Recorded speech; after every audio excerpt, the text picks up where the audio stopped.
মুক্তিযোদ্ধা বলতে কিছু নাই। এই মুজাম্মেল হচ্ছে গণহত্যাকারী।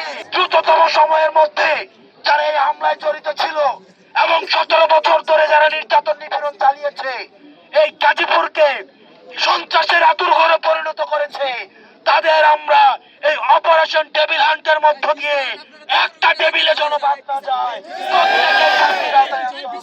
এই 56,000 বর্গ মাইলের বাংলাদেশের যে কোনো প্রান্তে আমার ভাইদের উপরে যদি কোনো অত্যাচার হয়, এটা সমগ্র বাংলাদেশের ফ্যাসিবাদ বিরোধী শক্তির উপরে অত্যাচার হিসেবে বিবেচিত হয়। ওনারা আমাদেরকে আশ্বস্ত করেছে আইন শৃঙ্খলা রক্ষাকারী বাহিনী তাদের সর্বোচ্চ যে পদক্ষেপ রয়েছে সেই পদক্ষেপ গ্রহণ করবে। এবং ইতিমধ্যে আপনারা জানেন অপারেশন টেবিল হান্ট ঘোষণা করা হয়েছে।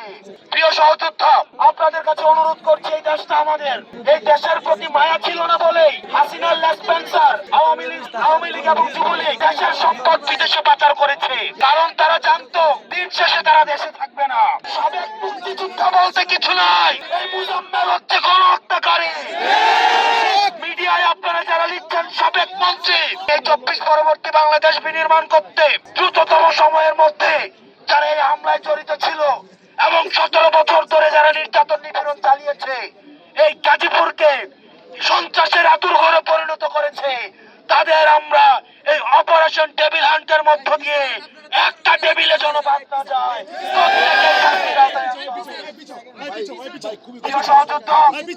আমরা শান্তিপূর্ণভাবে মিছিল নিয়ে এখন যার যার জায়গায় অবস্থান করব।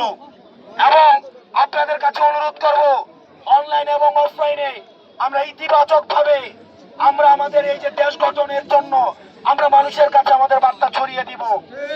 আমরা যে গঠনমূলক কাজ রয়েছে এবং এই অন্তর্বর্তীকালীন সরকারকে সহযোগিতা করার মধ্য দিয়ে একটি সুষ্ঠু participatory free and fair democratic ট্রান্সফরমেশনের জন্য যেতে পারে, আমরা সেই জন্য আমরা সহযোগিতা করব।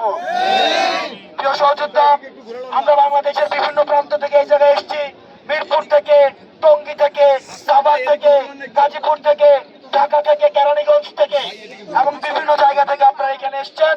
আমরা বাংলাদেশের যে কোনো প্রান্তে, টেকনাফ থেকে তেতুলিয়া, এই 56,000 বর্গ মাইলের বাংলাদেশের যে কোনো প্রান্তে আমার ভাইদের উপরে যদি কোনো অত্যাচার হয়, এটা সমগ্র বাংলাদেশের ফ্যাসিবাদ বিরোধী শক্তির উপরে অত্যাচার হিসেবে বিবেচিত হয়। আমরা আপনাদেরকে ধন্যবাদ জানাই।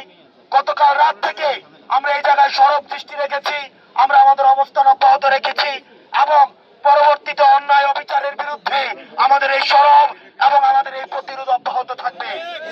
আমরা এখন শান্তিপূর্ণভাবে এখান থেকে মিছিল নিয়ে আমরা স্থান ত্যাগ করবো এবং আহতদের